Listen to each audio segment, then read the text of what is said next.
아니요, 괜찮습니다. 자, 다시 한번 주소해주세요. 피렌체 다녀오신 분? 피렌체. 많으시죠? 피렌체 어떠셨어요? 되게 궁금해요. 그러니까 개인적으로 이제 할 일이 많은데, 그냥 여행 가셨을 때 느껴지는 피렌체. 어떠셨어요, 피렌체?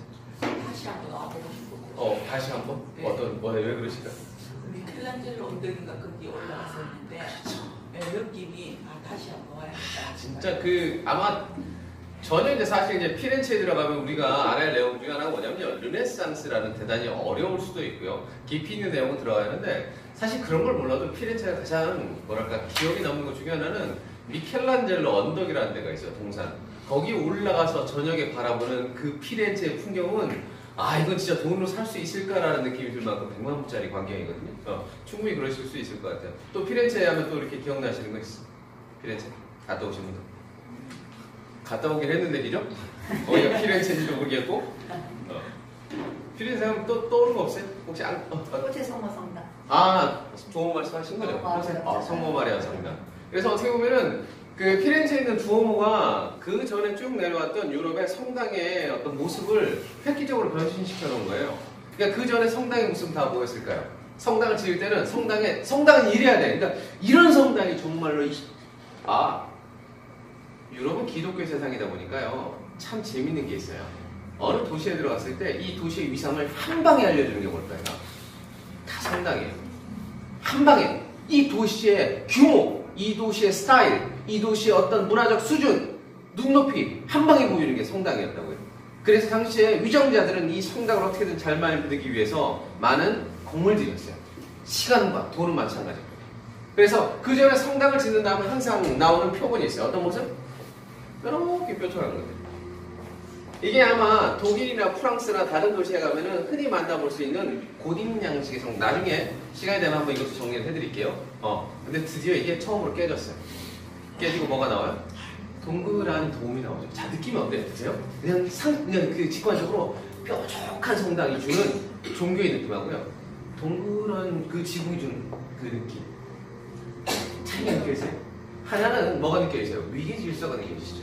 위험. 그 신의 위험, 종교적인 위험, 엄숙함이 느껴진다면 하나는 뭐예요? 뭔가 포근하게 감싸주는 느낌이 있을 수 있고요. 뭔가 집중하는 느낌. 됐죠? 그냥 어떤 그 미술사적인 어떤 건축사적인 얘기를 빼놓고도 뉘앙스 자체가 뭔가 시대가 달라지기 시작했다라는 게 좀 느껴지시죠? 그래서 그거를 르네상스로 보셔도 무방하다라는 거, 두오모가 있을 거고요. 또 피렌체 다녀오신 분들 중에서 또 기억 남는 거. 시원하네요. 딴 데 가면 이 얘기가 꼭 나오던데. 자, 자기의 마음의 소리를 숨기지 마시고 터뜨려보세요. 분명히 피렌체 다녀오신 분들은 이 단어가 나와야 돼요. 아울렛. 아울렛. 여성분들 가면 터지는 것 중에 아울렛인데, 피렌체 가면은, 유럽에는 이제 아울렛 매장이 대단히 많이 있죠. 유럽에는 많이는 아니에요. 근데 주요 몇 개의 도시 근처에 근교에 있어요. 근교에 아울렛. 우리도 그러잖아요. 중심가가 아니라 외곽 쪽에 있죠. 그 아울렛 중에서 상당히 잘 돼 있는 것 중에 하나로 꼽히는 게 피렌체 주변에 있는 아울렛이에요. 이탈리아에서는 제가 봤을 때는 제일 나은 것 같아요. 피렌체 주변의 아울렛. 거기 이제 그 더 몰이라는 매장이 있고요. 그 더 프라다 팩토리가 있고요. 댕겨 오신 분 안 계세요? 부끄러워하지 마시고요. 이름이 뭔데요? 더 몰이 있고요. 그리고 더 프라다 팩토리 2개가 있어요. 그래서 만약에 갔다 오신 중에 막 갔더니 뭐 구찌도 있고 더 몰도 프라도도 있고 여러 군데 섞여 있으면은 더 몰 갔다 오신 거고요. 그리고 만약에 갔는데 큰 공장인데 프라다밖에 없냐면 프라다 팩토리 갔다 오신 거고. 개인적으로는 저도 사실은 이제 그 이탈리아 있을 때 명품 이런 걸 별로 안 입거나 별로 좋아하진 않았어요. 왜냐면 명품을 걸치면은 제가 걸치면 짝퉁 같다는 느낌이 되게 많이 들어요. 누가 걸치는 게 중요하구나. 내가 걸치면 다 짝퉁이 되는구나라는 것 때문에 명품을 별로 그렇게 선호하진 않았는데 재작년에 갔을 때 가가지고 한번 눈 들어가가지고 가격이 이제 아니까 이탈리아에 있을 때는 그 가격이 얼마인지 한국에서 팔리는 거 모르는데 한국에 있다가 가니까 이 가격 비교가 되더라고요. 그래갖고 와 눈 들어가고 저도 모르게 부모님 거 뭐 해갖고 좀 누나 거 해갖고 그냥 싹쓸이 한번 한 적이 있는데 나온 다음에 내가 미쳤구나 이게 무서운 곳이구나 생각했는데 어쨌든 뭐 개인적으로 예전에 욕을 많이 했는데 막상 제가 가서 지르고 나니까 이게 피렌체 또 하나의 매력이 있을 수 있겠다라는 생각이 들게 돼요. 더몰이라는 데가 있어요. 혹시 참고하세요? 술이 없었어요? 네? 술 별로 안 기다렸어요? 많이 기다렸어요. 정말 원하시는 그런 얘기잖아요, 그죠? 사실 여기 들어가고 피렌체, 뭐 단테 이야기부터 시작해서 이런 얘기가 중요하겠습니까? 거기에 줄이 많은지, 텍스 리폰은 어디서 받는지. 항상 기다려요. 참고로 텍스 리폰은 거기서 꼭 안 받으셔도 돼요. 만약에 이탈리아에서 사셨는데 이탈리아에서 아웃을 하신다. 그러면 텍스 리폰은 그 자리가 아니라 공항에서 받으셔도 돼요. 이탈리아 공항은 생각보다 텍스 리폰 받는 곳에 한가해요, 비교적. 생각보다는. 근데 문제는 이제 더몰 이런 데서 거기서 텍스 리폰 해주는 데가 있는데 줄도 대단히 길고 제 생각으로는 텍스비가 있는 것 같아요. 그러니까 그 수수료가 존재하는 것 같더라고요. 되도록이면 그냥 공항 가시면 되고 문제는 이제 이탈리아에서 샀는데 다른 나라에서 이제 아웃하신 경우 그 경우는 이제 이탈리아 거기서 이제 그 뭐지 텍스 리폰 받는 게 좀 편하실 수가 있습니다. 줄 길죠. 케이스 바이 케이스고요. 가면은 이제 크게 매장이 두 개 있는데 더몰에 가면 여러 개가 모여 있어요. 이렇게 단지라고 해야 하나? 여기 프라도도 있고 페르가모도 있고 발렌티노도 여러 개 모여 있는데 그냥 우리나라 사람들이 일반적으로 가장 많이 가는데 구찌랑 프라도 두 개인 것 같아요. 하나 정도 장만해야 한다면 그냥 피렌체 가신 김에 들리시는 것도 개인적인 소견으로는 나쁘진 않은 것 같아요. 자, 그거 말고 피렌체 또 떠올리는 거 없으신가요? 피렌체. 미술관 앞에 줄을 한 1시간 반 서서 들어가요. 이것도 커요. 그러니까 피렌체 하이라이트가 되는 것 중에 하나는 이제 미술관이 나올 수밖에 없는 데인데 피렌체 이제 르네상스가 꼽힌 도시죠. 피렌체 하면 르네상스가 꼽힌 도시. 그래서 사실은 그 르네상스의 보고에 해당되는 도시 중에 하나예요. 그거 아세요? 예전에는 17, 18세기에 영국 귀족들이 그랜드 투어라는 거를 자기 자식들 보내요. 그랜드 투어라는 게 있어요. 이게 뭐냐면 지금 이제 투어라는 개념이 붙었지만 당시 그거였어요. 자기 자식을 조금 더 넓은 세상을 보여주고 싶은 거예요. 이 견문을 넓혀주고 싶은 거죠. 근데 고삐리 혼자 유럽 돌아다니면 뭐가 보여요? 안 보이죠. 그래서 누굴 붙여요? 당대 최고의 석학을 옆에다 붙이는 거예요. 괴테 같은 이런 오빠가 달라붙어서 애를 끄집고 다니면서 각국을 돌면서 당시에 어떤 사람들을 만나고 문화를 접하고 예술을 만나고 학문을 배워가는 어떤 그 기간이죠. 그래서 이게 짧게는 6개월, 길게는 7년을 떠나는 그랜드 투어가 있었어요. 그게 당시 귀족 자제들한테 붐이었어요. 사실 어떻게 보면 이게 시대적으로 멀리 있는 얘기는 아니죠. 지금 당장 우리나라에서도 애들을 사실 유학 보내고 싶은 마음이 있죠. 부모들이라면. 왜? 거기 가서 좀 더 좋은 환경 속에서 더 좋은 사람들과 넓은 시야를 만날 수 있는 그런 바람이 있잖아요. 같은 거였다고 보시면 돼요. 그래서 이제 그런 게 있었는데 그래도 이 최종 목적지는 있어야겠죠. 6개월이건 7년이건 최종 목적지는 있어야 할 거 아니에요. 이 여정이 그 여정 목적지를 만들어 있을 거 아니에요. 그래서 항상 그들이 그 여행의 마지막 목적지로 지정하는 데가 이탈리아고요. 그 이탈리아 중에서 어디? 피렌체가 가장 그 핵심적인 역량을 가졌던 곳이라고 보셔요. 그때부터 그랬어요. 그리고 비단 그때부터 그랬던 게 아니라 르네상스가 터진 다음이었죠. 17, 18세기니까. 그리고 그 다음에 그들뿐만 아니라 좀 더 자기의 어떤 예술적 역량과 기량에 혹은 시야를 넓히고 싶었던 유럽의 수없이 많은 예술가들의 반드시 거쳐야 하는 코스가 어디예요? 이탈리아예요. 그래서 이탈리아를 보는 거. 그 이탈리아에 해당되는 건 딱 두 개였어요. 피렌체랑 로마. 그게 꽤 오랜 시간 내려와요. 그래서 이탈리아 한번 왔다 가면은 화가들의 작품의 스타일이 바뀌어요. 그거를 우리 일반인 눈에도 그런 게 보여요. 예를 들어서 여러분 찍어드리면은 르누아르 아시죠? 네. 르누아르 그림에 되게 샤방샤방 이쁘게 그리고 이 오빠. 이 오빠 초기 그림하고요. 이 오빠 말년 그림을 꼭 한번 비교해서 보세요. 초기 그림은 우리가 가장 선호하고 좋아하는 그런 인상파의 샤방샤방한 스타일이 강한데 형태가 있다 없다? 거의 부서져 있죠. 빛이 산란되는 것처럼. 초기 그림 그래요. 근데 후반에 가면은 그림들이요. 대단히 양감을 갖고 있고 볼륨이 있는 여성들의 형태가 또렷한 그림 속에 나와요. 그래서 마치 인상파 스타일이 아니라 고전의 스타일에다가 인상파의 색만 먹이는 그런 뉘앙스가 나오고 그게 그 변화는 언제 일어났겠어요? 정윤이 이탈리아 갔다 온 다음에 혼자 속으로 생각을 많이 했대요. 내 그림이 그림인가? 그래서 자기가 빠져서 그거를 고전을 접목시켜서 만들어진 게 후반의 그림이에요. 여러분이 또 알만한 사람 누구 있을까요? 거기 있네. 클림트가 처음부터 맨날 금으로 이렇게 이 짓을 했을 것 같아요? 처음부터? 클림트의 골든에이지라고 불리는 황금시대는 한 2년에 3년밖에 안 나오거든요, 사실은. 그때 이제 키스가 터진 거고. 그 골든에이지가 터질 수 있는 가장 큰 영감은 또 어디서 받았겠어요?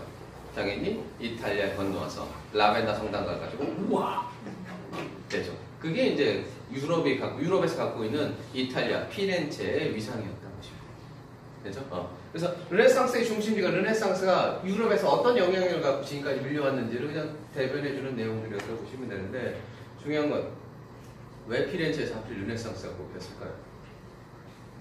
왜? 되게 어떻게 보면 되게 신기한 일이에요. 어떻게 보면 왜 하필 그 피렌체에서 르네상스가 꼽혔을까요? 왜 하필 피렌체일까요? 두번째 상업도시로서 누굴 추적하고. 그럼요. 이게 이제 말씀하신 것처럼 사실 지금도 그러잖아요. 예술하려면요 가장 중요한 거예요. 그럼요. 이거죠. 천박사 이게 돈 없으면 예술이고 나버린 거 어딨어요. 그 돈이 뒷받침됐던 도시예요. 그러니까 그 돈이 뒷받침됐다는 건 이것도 생각해 보시면 돼요. 중세시대를 흔히 보통 사역 구조 시스템을 봉건제라고 그러죠. 산업의 기반이 뭐예요? 농업이라는 거예요. 농업으로 부가 축적이 될 것 같으세요? 이해되시겠죠? 그러면 피렌체라는 도시는 그 기반이 농업이 아니구나. 얘네는 제조업과 상업을 기반으로 도시가 만들어져요. 돈이 돌기 시작하죠. 어머, 돈이 도니까 또 어떤 놈들이 나오기 시작해요? 돈놀이 하는 놈들이 나오죠. 이 돈놀이 하는 놈들을 요즘 용어로 뭐라고 표현해요? 은행이라고 그러죠. 이런 거 잘라야겠다. 이해되시겠죠? 그 당시에 이 돈놀이 하는 사람들이 뭐라고 불러요? 그럼요. 고리 내공업자. 사실 은행 혹시 다니시면 게 돼요. 사실 은행 포장이 이쁘게 돼서 그런 거지. 가면 보면 은행의 순수익은 뭐예요? 마진이잖아. 얘네 마진. 그래서 거기에 첫 번째 피렌체라는 도시가 환경적으로 되게 중요했던 게 뭐예요? 얘는 중인들이 그 도시공업의 중심에 서 있었던 도시야. 그래서 뭐가 많았다? 돈이 많았다. 라는 게 제일 커요. 포인트가. 상업의 도시였다. 두 번째 포인트는 뭘까요? 하필 왜 돈 많은 도시가 솔직히 여기 할 만한 건 아니거든요. 상업의 도시가 당시에 피렌체 하나만 있었던 건 아니에요. 근데 왜 하필 여기서 르네상스라는 유럽 역사에서 가장 뭐랄까 큰 전환기가 됐던 그게 바로 돈을 가지고 후원한 메디치가 거기 있잖아요. 두 번째가 재밌는 가문이 하나 있어요. 방금 말씀하신 두 번째가 메디치가가 나와요. 하나의 가문이요.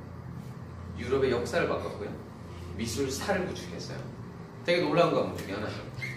그리고 놀라운 건 이 가문에서 예술과 교육에 투자를 했던 코지모 메디치라는 그 인물이 알고 있었어요. 뭘 알고 있었냐면 당시에 자기들이 갖고 있는 부와 권력과 이 영광이 그렇게 오래가지 못할 거라는 걸 알고 있었어요. 그래서 한편으로 그들이 예술을 후원했던 가장 큰 이유는 언젠가 사라질 수 있는 자기 가문에 그 이름을 역사에 영원히 남기는 어떤 방법을 선택한 게 사실은 예술이기도 했어요. 그래서 대단히 재밌는 인물, 그 가문 메디치가라는 독특한 가문이 하나 있었다는 거예요. 그게 두 번째라면 세 번째, 마지막 하나는 뭘까요? 하필 피렌체였을까요? 왜 하필? 되게 중요한 포인트예요. 이거 메디치가보다 더 중요한 포인트 같아요. 3대 고장이 모르겠어. 3대 거장. 야 뭐야 하면서 이렇게 다 3대 거장. 3대장. 잠깐 나왔는데 제일 중요한 거는 거기는 어디예요? 피렌체는요 당시에 유럽의 어떤 그 시대 흐름 속에서 변두리예요. 변두리. 변방이라는 거예요.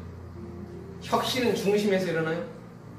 항상 모든 역사의 혁신은요 변방에서 터져요. 이유는 간단해요. 중심에는 거기에 가면은 짱짱한 그 시대를 이끌고 있는 기득권들의 네트워크가 있기 때문에 여기서는 꼼짝달싹할 수가 없죠. 그래서 혁신은 보통 변방에서 그러죠. 피렌체는 귀염둥이 도시였어요. 맨날 옆에 처발려요. 누구한테? 옆에 시엔한테 발리고요. 옆에 피사한테 발리고 밑에 있는 교황청한테 발리고 끝다 가면 프랑스 애들이 쳐들어왔고 쳐바르고 했던 어떻게 보면은 위태위태했던 도시국가가 피렌체. 이 개념 잡아드릴게요. 도시국가예요. 도시국가라고요.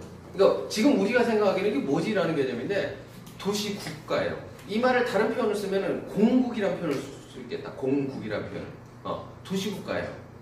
그리고 도시국가랑 또 비슷한 개념이 뭐냐면요. 그게 봉건제예요. 한편으로는. 이게 무슨 의미냐면 그 전에는 강력한 나라가 하나 있었어요. 로마 제국이라는. 근데 이게 망했네.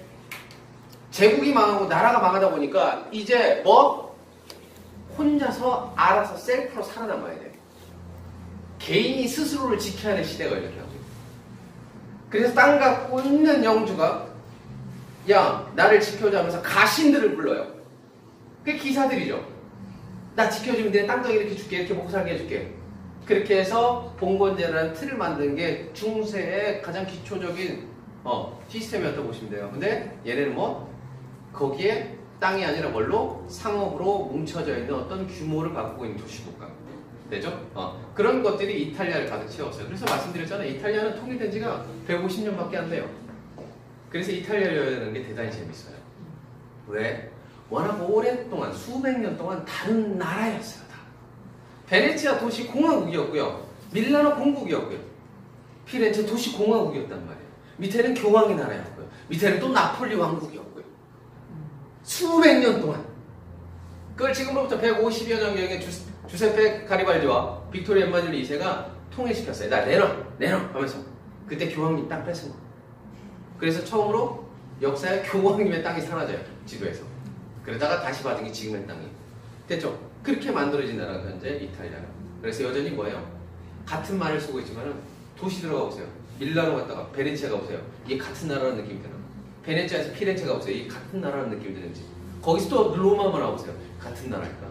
이해되시겠죠? 워낙 다른 나라. 이게 작은 단위의 중세 넘어서 존재했던 군림했던 중소 도시 국가라는 게 됐죠? 그게 피렌체였단 말이에요. 그러다 보니까 피렌체가 항상 쳐 발리잖아요. 맨날 옆에 애들한테. 그러니까 예술과 문화를 뽑혀서 이름은 남기긴 했지만 그 당시에는 세계 그 유럽의 정세에서는 대단히 약소국 중에 하나였다. 그래서 피렌체 가면은 피렌체를 대표하는 수호 성인이 뭔지 아세요? 피렌체 가면 대단히 많이 보이는 조각상이 하나 있어요. 미켈란젤로도 이걸 만들었네. 피렌체 가면 제일 많이 만나는 거? 다비상. 왜 피렌체에 다비상이 많을까요?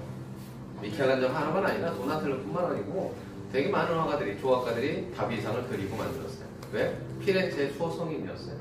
왜 얘네가 다비드를 수호성인으로 만든지 아시겠죠? 자기네 사이즈가 어때요? 아담해. 옆에 애들은 진짜 무시무시해. 근데 어쩌다? 우리는 그럼 신앙과 믿음, 어떤 기백 있는 민족들이다. 그래서 반드시 이겨냈다. 느낌 아시겠죠? 그게 피렌체 당시에 유럽 사회, 이탈리아 정세 속의 위신이었다 보시면 돼요. 오케이? 그런 곳에서 르네상스가 변두리였기 때문에 르네상스가 피어날 수 있었다라는 거. 근데 또 하나 궁금한 거죠. 왜 돈이 많은데 메디치가 가장 중심된 역할을 했겠지만 갑자기 메디치가가 아무도 그짓 안 하고 있는데 자 지금부터 나는 예술가 문화에 후원을 하겠어 그랬을까요? 아니면 뭔가 분위기가 이렇게 들썩들썩 하다가 거기 중심에 딱 하고 섰을까요? 후자의 느낌이겠죠. 그러면 전체적으로 사회적으로 그게 통용되는 어떤 분위기가 이미 초석으로 마련됐었다는 거고. 그러면 돈 많은 사람들은 끊임없이 예술가한테 투자를 하고 작품을 만들게 했다는 얘기예요. 왜 그랬을까요, 그들은? 왜 예술가들한테? 생각해 보셔야 돼요. 지금과 달라요. 지금 만약에 어떤 화랑이라든가 갤러리에서 예술가한테 후원을 해줘. 예를 들어서 뭐 사치갤러리라든가 가보시는 사치갤러리, 이제 영국의 사치갤러리에서 데미안 허스트한테 후원을 해줘요. 왜 후원을 해줘요? 얘가 이뻐서? 목적이 정확하죠. 얘를 키워서 속된 말로 팔아먹겠다는 거잖아요. 얘 작품을 비싸게 팔아먹겠다는 거잖아요. 그게 성공적으로 지금 이루어지는 건데 당시에는 작품을 거래하던 시대가 아니에요. 500년 전에 작품을 거래하던 시대가 아니라고요. 작품의 거래가 이루어진다는 거는 예술이 드디어 뭘로 쓰인다는 얘기예요. 개인의 소유로 쓰인다는 얘기예요. 근데 예술은 그 전에 절대 개인의 소유의 개념이 아니었죠. 항상 누구의 소유였어요? 귀족과 성당, 종교적인 어떤 종교기관의 소유로 쓰였던 게 대부분의 예술의 쓰임이었다 보니까 이상하죠. 그러면 지네가 가져간 것도 아닌데 이 인간들은 왜 이렇게 예술에다가 그림에다가 많은 돈을 투자했을까? 쳐다만 요즘 그런 느낌 드세요? 요즘 교회가 뭔가 내가 왜 집을 지어줘야겠다라는 느낌 비슷해요. 그러니까 처음에는 이거였어요. 제가 이제 재밌는 게도 르네상스를 만드는 여러 가지 요소가 있어요. 사실 르네상스를 하나의 요소로 어떤 시대를 하나로 정리할 수는 없어요. 정말 우연치 않은 우연의 일치처럼 여러 가지 요소가 갑자기 만나고 불꽃을 빵 터뜨린 거거든요. 되게 신기한 거예요, 사실은. 그 르네상스가 피렌체에서 터져서 퍼져나갔다는 것 자체가. 근데 그 요소 중에서 저는 강력한 걸로 보는 것 중에 하나가 피렌체 르네상스를 터친 요소 중에 하나로 저는 흑사병을 봐요. 놀랍게도 1340년에 터졌던 흑사병이 르네상스를 촉발시켜요. 신기하지 않나요? 아니, 흑사병이 터졌는데 왜 르네상스가 촉발이 됐을까요? 첫 번째, 흑사병이 터진 다음에 인간이 엄청 죽어. 말씀드렸죠? 8천만 명 중에서 4천만 명이 죽었다. 우리나라 5천만 인구 중에서 2,500만 명이 죽은 거예요. 그 시대에 살고 있다면 그 흑사병이라는 이름이 주는 공포, 누군가가 살짝 멍이 들었어. 근데 그만 보면 그 당시에는 무슨 생각이 있을까? 저. 대단히 두려웠겠죠. 그 공포와 두려움 속에 떨었던 사람들, 절망에 있는 사람들. 이게 뭘 만드는지 아세요? 이게 당시에 사람들을 지배하고 있었던 그들의 신념과 같은 종교에 대해서 의심하기 시작해요. 신의 진노고 신의 분노고 신의 저주인데 놀랍게도 누가 죽어요? 신부님이 죽네? 수녀님이 죽고 관장을 모르시죠? 느낌 아시겠어요? 그들을 지켜줄 수 있는 그 종교가 대단히 무기력한 상태. 그러다 보니까 사람들은 다른 갈급할 어떤 걸 찾겠죠. 이해되시겠죠? 기존에 이걸로 이데올로기에서 꼼짝 못했던 사람들이 야 이거 생각해보니까 왜 이렇게 무기력해? 뭐 다른 거 없을까라는 어떤 갈급할 만한 거를 또 찾았겠죠. 그건 미신이 될 수 있고요. 어떤 다른 방향으로. 그래서 이 갈급할 만한 자리에 싹 들어온 게 뭔지 아세요? 그게 그리스 로마 신화예요. 그 자리에. 그리스 철학과, 그리스 인문학과, 그리스의 학문과 같이 그리스 로마 신화가 싹 이 자리에 들어와요. 그 빈자리에. 됐죠? 두 번째 요인은 흑사병이 또 만든 게 인간이 죽었잖아요. 동네 사람이 없네. 자, 우리나라 인구 절벽에 다다를수록 재밌는 현상 알려드릴까요? 우리나라에서 여러분 이제 외국인들을 많이 보실 거예요. 외국인들을 많이 보실 거예요. 외국인들. 물론 이제 노랑머리보다는 저 피부가 우리보다 더 까만 저 같은 어떤 인종들이 이제 막 몰리기 시작할 거예요. 마찬가지겠죠. 피렌체에도. 근데 피렌체는 어떤 가문이 있었어요? 메디치가 있었죠. 메디치가 당시에 어떤 선포를 하냐면 능력 있는 자들은 여기로 오라 그래요. 아무 걱정하지 말고 뭐 네가 원하는 걸 다 제공해주겠다. 집이건 결혼이건 저도 메디치 같은 데 찾아야 하는데 결혼이건 원하는 걸 뭐든지 다 여기 보내주겠다. 근데 마침 재밌는 게 당시에 또 하필 인구 절벽에 해당되는 이 시점에 1453년에 어디서? 콘스탄티노플에서 동로마가 망해. 이슬람 애들이 거기 장악하네. 사실 거기가 유럽의 중세시대 메카였어요. 가장 핵심 뭐 학문과 예술의 중심지 최고 엘리트들은 다 어디 있었어요? 다 콘스탄티노플에 있었어요. 무슨 소리세요? 그래서 실크로드의 중심지잖아요. 동서무역의 중심지. 지금 이스탄불, 콘스탄티노플, 동로마 제국. 그게 천년의 제국이 무너졌어요. 거기 있던 엘리트와 지성인들은 지금 당황한 거예요. 근데 더 이상 이 이슬람 제국에서 살 수는 없고 찾았죠. 나를 받아줄 수 있는데. 근데 어디 가면 그게 열려있어요? 피렌체가 열려있어요. 되죠? 그래서 재밌게도 우리 역사 속에서 몇은 무서운 전염병을 앓았던 얘가 놀랍게도 르네상스에 이렇게 커다란 바람을 불어넣게 됐고 그래서 사람이 모이고 그 뛰어난 인재들에 의해서 또 어떻게 보면 그 안에 또 욕망들이 있어요. 그 욕망과 결합돼서 뭐가? 피렌체, 르네상스가 터져나왔다.